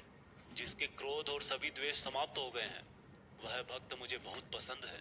अगर तू मन को रोकने के अभ्यास में भी असफल है तो तू मेरे लिए ही कर्तव्य परायण हो जा और कर्म फल का त्याग कर दे। अभ्यास से ज्ञान श्रेष्ठ है, ज्ञान से मुझ परमेश्वर का ध्यान श्रेष्ठ है, और इस ध्यान से भी श्रेष्ठ है सभी कर्मों के फल का त्याग करना, जिससे तुरंत ही शांति मिलती है। जो व्यक्ति हर तरह के सुख दुख, शस्त्र और मित्र भाव, लाभ हानि, मोह और इच्छा, हर तरह के मौसम से मुक्त है और सभी प्राणियों को बराबर देखता है, और जो अपने मन और इंद्रियों को पूरी इच्छा शक्ति से वश में किए है, वही परमानंद के लिए श्रेष्ठ है। जो निंदा और प्रशंसा को एक समान समझता है, जो किसी भी स्थान पर किसी भी भोजन के साथ रह सकता है, वह भक्त मुझे श्रेष्ठ लगता है। और उनमें भी जो निष्काम भाव से अपना कर्म और मेरी सेवा करते हैं, वह मुझे अति प्रिय है। दोस्तों, इस चैप्टर में बताया गया है कि आपको अपने खुद के पुराने अनुभवों से सीखना चाहिए। एक स्टूडेंट को या एक उस इंसान को जो अपनी लाइफ में कुछ बड़ा करना चाहता है, उसको कम खाना चाहिए और हर तरह के इमोशन में सिर्फ यह सोचना चाहिए कि खुद का सपना कैसे पूरा करूं। भागवत गीता अध्याय 13 क्षेत्र क्षेत्रज्ञ विभाग योग। भागवत गीता के 13वें चैप्टर में हम जानेंगे कि किस तरह से हमारे एक्शन से रिजल्ट पैदा होता है। श्री कृष्ण ने कहा कि ये शरीर एक क्षेत्र की तरह है और जो इसको जानता है उसको क्षेत्रज्ञ कहते हैं। क्षेत्र मतलब खेत। जिस तरह से खेत में जैसा बीज डालते हैं, वह उसी प्रकार का सही समय आने पर फल देता है। उसी तरह जीवन में भी जिस तरह का कर्म फल का बीज मनुष्य डालता है, वही बीज समय आने पर उसी प्रकार का फल देता है। इसीलिए इस शरीर को क्षेत्र कहा गया है। यह क्षेत्र और क्षेत्रज्ञ का ज्ञान बहुत विद्वानों द्वारा बहुत तरीके से कहा जाता है, और इस ज्ञान में 5 महाभूत यानी कि पृथ्वी, अग्नि, जल, वायु, आकाश को मिलाकर मन, बुद्धि, अहंकार और सभी इंद्रियां भी शामिल है। इसके साथ साथ इसमें सुख दुख, चेतना, शरीर, धैर्य और विकार भी सम्मिलित है। अब परम ब्रह्म को प्राप्त कराने वाला ज्ञान क्या है, यह मैं तुझे बताऊंगा। मनुष्य में कोई भी खूबी होने पर उसमें किसी तरह का घमंड नहीं होना चाहिए।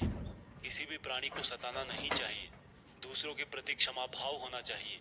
गुरु की सेवा की जानी चाहिए। मन और वाणी में सरलता होनी चाहिए। मन और समस्त इंद्रियों पर पूरा वश होना चाहिए। किसी भी तरह के भाव में नहीं बहना चाहिए। संतान, जीवन साथी, घर और धन में मोह नहीं होना चाहिए। अच्छे और बुरे में भी मन और बुद्धि की स्थिरता होनी चाहिए। वासना वाले लोगों से दूरी होनी चाहिए। एकांतवास में मन का शुद्धिकरण करना चाहिए।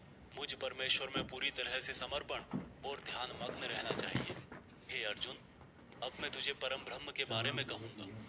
वो सर्वव्यापी है। वह सब इंद्रियों के साथ भी इंद्रियों के बिना है, और वह निर्गुण होकर भी सभी गुणों के साथ है। वह सभी सजीवों और निर्जीवों में है।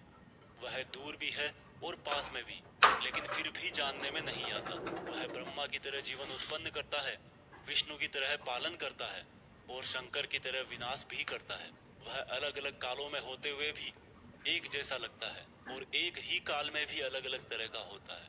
वह माया का भी महामाया है, परम ब्रह्मों से भी परम है, और सब प्राणियों के साथ उनके हृदय में निवास करता है।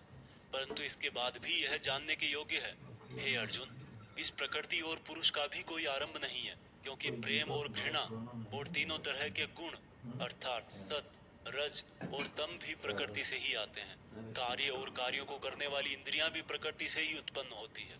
प्रकृति से जन्मा मनुष्य प्रकृति के ही गुणों को भोगता है, और इन्हीं गुणों के भोग के अनुसार ही उसका जन्म और मरण तय होता है।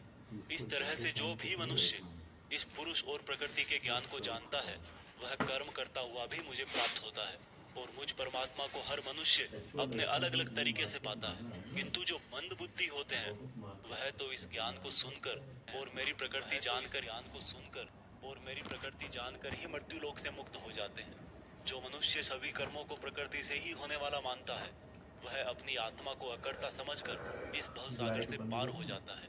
हे अर्जुन, जिस तरह से आसमान का पदार्थ काफी पतला होता है और इसीलिए वो दूषित नहीं होता, उसी प्रकार से यह आत्मा शरीर में सूक्ष्मता से रहती है, जिससे ये कभी दूषित नहीं होती। इस प्रकार से प्रकृति, पुरुष और चेतना के ज्ञान से तू भी मुझ परम ब्रह्म को प्राप्त हो जा।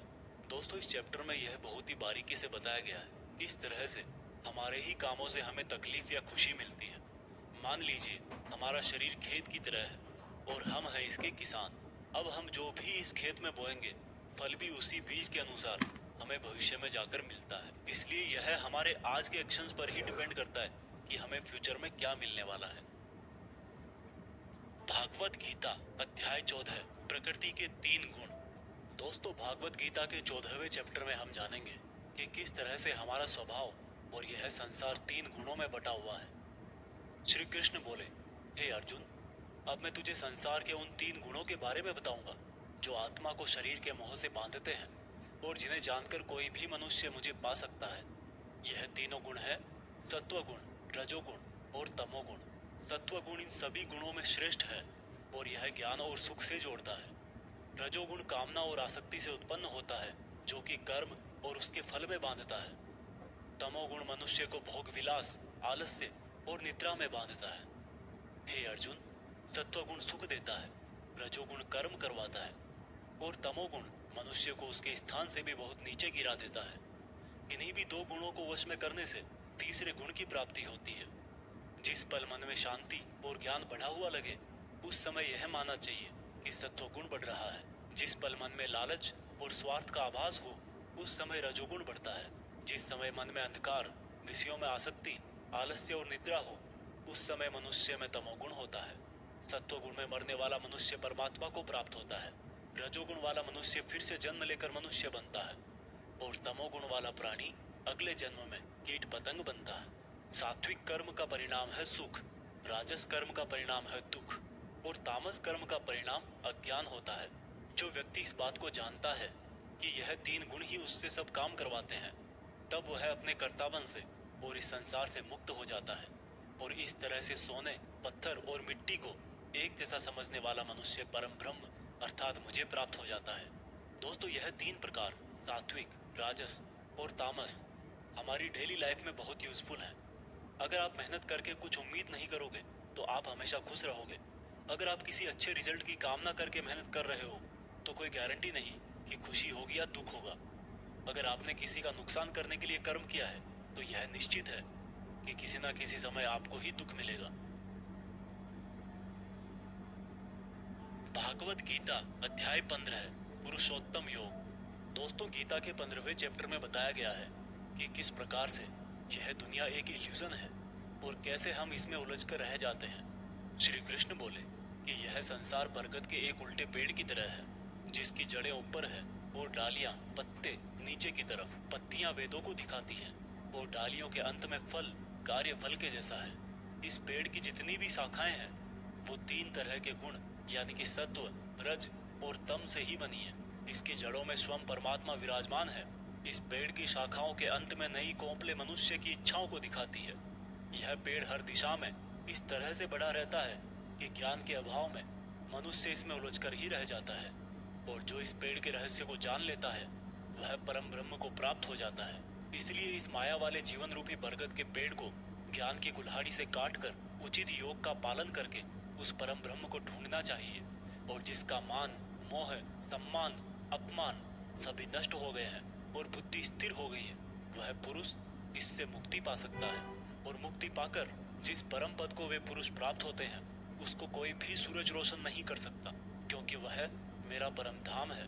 हे अर्जुन, इस मानव शरीर में आत्मा मेरा ही अंश है और यह आत्मा ही मृत्यु के बाद दूसरे शरीर में चली जाती है।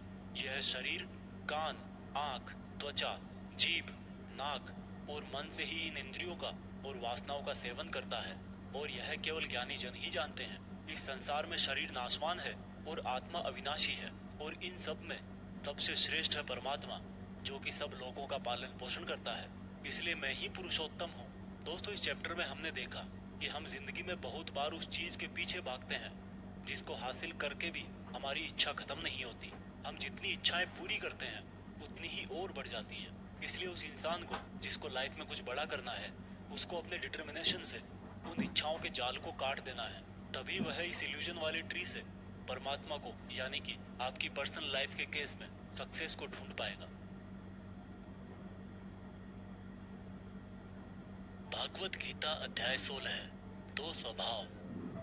दोस्तों, गीता के 16वें चैप्टर में बताया गया है कि मनुष्य के कौन से दो या बिहेवियर होते हैं। श्री कृष्ण बोले, हे अर्जुन, इस संसार में 2 तरह के स्वभाव हैं, देवीय स्वभाव और असुरी स्वभाव, यानी कि देवता के समान और राक्षस के समान।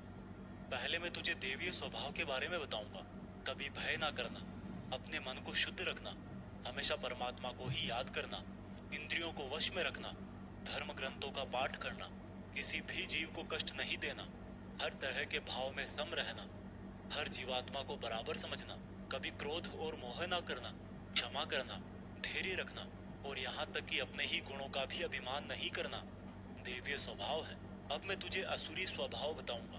घमंड, क्रोध, सांसारिक आसक्ति, नफरत, अज्ञान, वासनाएं, आशाएं करना और शरीर को इंद्रियों के वश में रखना असुरी स्वभाव है। असुरी स्वभाव वाले ना तो सम्मान से बात करते हैं और ना ही सत्य बोलते हैं। बुरे कर्मों से जिनका स्वभाव पूरी तरह से नष्ट होकर बुद्धि मंद हो चुकी है और जो इस संसार में सिर्फ नाश का कारण ही बनते हैं, इन व्यक्तियों की इच्छाएं कभी पूरी नहीं होती। उन व्यक्तियों का सुख सिर्फ इंद्रियों के सुख तक ही सीमित है। वह हमेशा और अधिक वस्तुएं प्राप्त करने में ही लगे रहते हैं। वह हर काम को करने वाला खुद को ही मानते हैं। वे सिर्फ दिखावे के लिए ही धर्म और दान करते हैं। देवीय स्वभाव से मुक्ति होती है, जबकि असुरी स्वभाव से बंधन उत्पन्न होता है। असुरी स्वभाव वालों को तो मैं बार बार असुरों में ही जन्म देता हूँ। इस तरह से असुरी हमेशा नीचे गिरते रहते हैं। हे अर्जुन, काम, क्रोध और लोभ ही नरक के 3 द्वार हैं। इसलिए इनको जितना जल्दी हो छोड़ देना चाहिए। जो भी मनुष्य इन तीनों नरक के द्वारों को छोड़ देता है, वह तो फिर मेरे ही आश्रय में आता है। इसलिए हे अर्जुन, तू शास्त्रों सहित इस दैवीय स्वभाव को प्राप्त करके आगे बढ़ता जा। दोस्तों, इस चैप्टर का मीनिंग तो आपको आसानी से समझ में आ ही गया होगा। आखिर में जो 3 नेगेटिव फैक्टर्स बताए गए हैं, वासनाएं, गुस्सा और लोभ, यह सबसे बड़े दुश्मन है। इनसे जरा बच के रहना। भागवत गीता अध्याय 17, श्रद्धा के रूप। दोस्तों, गीता के 17वें अध्याय में आप जानेंगे कि कर्मों को, भोजन को, यज्ञ को, तप को, ज्ञान वगैरह को कौन से 3 भागों में बांटा गया है। अर्जुन बोले, हे कृष्ण, जो मनुष्य शास्त्रों को छोड़कर देवों की पूजा करते हैं, वो क्या है, सात्विक, राजस या तामस? कृष्ण बोले, हे अर्जुन, जो व्यक्ति देवों को पूजते समय जिस तरह का विचार रखते हैं, वे उसके हिसाब से ही सात्विक, राजस या तामस बनते हैं। सात्विक लोग देवताओं को पूजते हैं, राजस यक्ष और राक्षसों को और तामस प्रेतों को। जो मनुष्य शास्त्रों से दूर रह के भी मन से कठिन निर्णय लेता है और कर्म करता है और कर्म को ही तप मान करके करता है, वह भी इस संसार से मुक्त है। जिस तरह से भोजन भी सात्विक, राजस और तामस होता है, उसी तरह से यज्ञ, तप और दान भी 3-3 प्रकार के होते हैं। फलों से किया गया भोजन सात्विक होता है। राजस भोजन स्वाद में तीखे, जैसे कि मीठे, खट्टे, बहुत गर्म आदि होते हैं। और तामस भोजन में जैसे दुर्गंध वाले, बिना रस के, अधपके, अपवित्र आदि हैं। इस तरह यज्ञों में शास्त्र विधि से नियत और फल की इच्छा रहित किया गया यज्ञ सात्विक है। केवल फल प्राप्ति को ध्यान में रखकर किया गया यज्ञ राजस यज्ञ है। शास्त्रों के विरुद्ध, दान रहित और श्रद्धा रहित किया गया यज्ञ तामस यज्ञ है। इसी तरह से तपों में ऐसा तप जो फलों की इच्छा से रहित हो, सात्विक तप कहलाता है। किसी वस्तु की प्राप्ति के लिए किया गया यज्ञ राजस तप कहलाता है और किसी की हानि करने के लिए किया गया तप तामस तप कहलाता है। इस प्रकार से दान में बिना खुद को श्रेय दिए जिसको जो आवश्यकता हो वह दान कर दिया जाए और यह समझा जाए कि दान ही कर्तव्य है, वह दान सात्विक दान कहलाता है। जैसे कि भूखे को खाना खिलाना, वस्त्रहीन को वस्त्र पहनाना, अकाल क्षेत्र में अन्न दान करना। जो दान उसके फलों को दृष्टि में रखकर खुद का मान बढ़ाने के लिए, स्वर्ग की प्राप्ति के लिए और दान के बदले में वापस प्रत्युपकार की चाह में दिया गया हो, वह राजस दान कहलाता है। जो दान बिना सम्मान के किसी को अपमान करके बलपूर्वक दिया जाता है या किसी अयोग्य को दिया जाता है, तो उसको तामस दान कहते हैं। श्रद्धा सहित, फल की इच्छा रहित और जगत कल्याण के लिए किया गया दान, यज्ञ और तप मनुष्य को इस संसारी माया से मुक्त करके मुझ में विलीन करता है। दोस्तों, इस चैप्टर में आपने सुना कि हर कर्म के 3 प्रकार होते हैं और इन कर्मों को करते टाइम आपके मन में जैसी भावना या जैसा मकसद होता है, उसी तरह से आपको फल मिलता है। और ये तीनों प्रकार हैं सत, रज और तम। सत सबसे अच्छा माना गया है, तम सबसे गिरा हुआ माना गया है। सत का मतलब है आप जो भी काम करें, मेहनत करें, उसमें एकदम इमोशनली स्टेबल होकर, बिना उस काम के रिजल्ट के बारे में सोचे, बिना उस काम को करने का क्रेडिट लिए, खुद के मन की शुद्धता और संसार का कल्याण करने के लिए करें। लेकिन आज के टाइम में हम अपने गोल्स के लिए काम करते हैं जिनमें हमें मेहनत के लास्ट में रिजल्ट चाहिए होता है। भगवान कृष्ण ने कहा है कि हमारे दुखों का और काम बिगड़ने का यही मेन रीजन है कि हम उसके रिजल्ट के बारे में सोच सोच कर परेशान रहते हैं। इसलिए दोस्तों, आप भी सत्य के इस रास्ते पर रहने की कोशिश करें। भागवत गीता अध्याय 18 उपसंहार। दोस्तों, गीता के 18वें और आखिरी चैप्टर में हम जानेंगे कि क्या त्याग और संन्यास एक ही है। इस पूरे गीता ग्रंथ का निचोड़ भी आपको इसी चैप्टर में मिल जाएगा, इसलिए आपको इस चैप्टर को लास्ट तक ध्यान से सुनना चाहिए। अर्जुन बोले, हे कृष्ण, मैं त्याग और संन्यास के बारे में जानना चाहता हूँ। श्री कृष्ण ने उत्तर दिया कि अर्जुन, इस संसार में कुछ लोग कर्मों के फलों को छोड़ने को त्याग कहते हैं, और अगर कर्मों को ही त्याग दे तो उसको संन्यास कहते हैं। कुछ लोग सभी कर्मों को दोष भरे और सभी दुखों का कारण मानकर उनका त्याग करने के लिए बोलते हैं, और कुछ लोग बोलते हैं ये यज्ञ, तप और दान वाले कर्म कभी भी नहीं त्यागने चाहिए। इसलिए अर्जुन, अब तू मेरे से त्याग और संन्यास को अच्छी तरह से समझ। इन दोनों में से मैं त्याग को पहले बताऊंगा, क्योंकि यह त्याग भी 3 तरह का होता है, सात्विक, राजस और तामस। यज्ञ, तप और दान, ये तीनों त्याग के योग्य नहीं, बल्कि फल की इच्छा के बिना किया गया यज्ञ, तप और दान, यही सात्विक त्याग कहे जाते हैं। मतलब जो शास्त्रों में दिया गया कर्म और धर्म जिसमें फल और आसक्ति ना हो, उसको सात्विक त्याग कहा जाता है। कोई मनुष्य अगर सभी कर्मों को यह समझकर त्याग दे कि यह कर्म ही दुखों का कारण है, तो यह त्याग राजस त्याग कहलाता है। किसी अन्य मोह के कारण अगर किसी कर्म का त्याग कर दिया जाए तो त्याग को तामस त्याग कहते हैं। जो व्यक्ति किसी भी काम से ना तो प्रेम करता है और ना ही नफरत करता है, ऐसा बुद्धिमान व्यक्ति ही सच्चा त्यागी है। मनुष्य शरीर कितना भी प्रयास कर ले, लेकिन वो फिर भी पूरी तरह से कर्म को नहीं छोड़ सकता, जैसे कि सांस लेना। इसलिए कर्मों के फलों को छोड़ देना ही सच्चा त्याग होता है। जो लोग कर्म फलों का त्याग इस संसार में नहीं करते हैं, उनके कर्म फल मृत्यु के बाद भी उनका पीछा नहीं छोड़ते हैं। हे अर्जुन, मनुष्य मन, वाणी और शरीर से जो भी अच्छा या बुरा काम करता है, वह 5 तरह से होता है। करने वाले के द्वारा, उसके शरीर के द्वारा, उसकी ज्ञानेंद्रियों के द्वारा, उसकी कर्मेंद्रियों के द्वारा, या फिर उसके पूजनीय देवताओं के द्वारा। ज्ञाता, ज्ञान और ज्ञेय, ये 3 प्रकार की कर्म प्रेरणा है। कर्ता, कारण और क्रिया, ये 3 तरह के कर्म संग्रह है। अर्जुन, ज्ञान, कर्ता और कर्म, ये तीनों भी 3 तरह के हैं। जिस ज्ञान में परमात्मा को अमर और अनंत माना जाता है, वह ज्ञान सात्विक है। जिस ज्ञान में परमात्मा को अलग अलग समयों में अलग अलग नामों से जाना जाता है, वह राजस ज्ञान है। और जो ज्ञान सात्विक ज्ञान और राजस ज्ञान के बाहर है, वह तामस ज्ञान है। जो कर्म श्रद्धा रहित और फल की इच्छा के बिना किया जाता है, वह सात्विक कर्म कहलाता है। जो कर्म कुछ पाने के लिए किया जाता है, वह राजस है। और जो कर्म किसी का नुकसान करने के लिए किया जाता है, वह तामस कर्म है। इस प्रकार से सात्विक कर्म करने वाला सात्विक कर्ता, राजसी कर्म करने वाला राजसी कर्ता और तामसिक कर्म करने वाला तामसिक कर्ता कहलाता है। इस तरह बुद्धि और संकल्प भी 3-3 तरह के होते हैं। हे अर्जुन, सात्विक कर्म, राजस कर्म और तामस कर्म करने वालों की बुद्धि और संकल्प, ये भी क्रमशः सात्विक, राजस और तामस होते हैं। हे अर्जुन, सुख भी 3 तरह के होते हैं। बिना किसी कर्म फल के परम ब्रह्म में ध्यान लगाकर मिलने वाला सुख सात्विक सुख होता है। बल, बुद्धि, शक्ति, राज्य इत्यादि की प्राप्ति राजस सुख है। नींद, आलस्य और वासना इत्यादि तामस सुख है। इस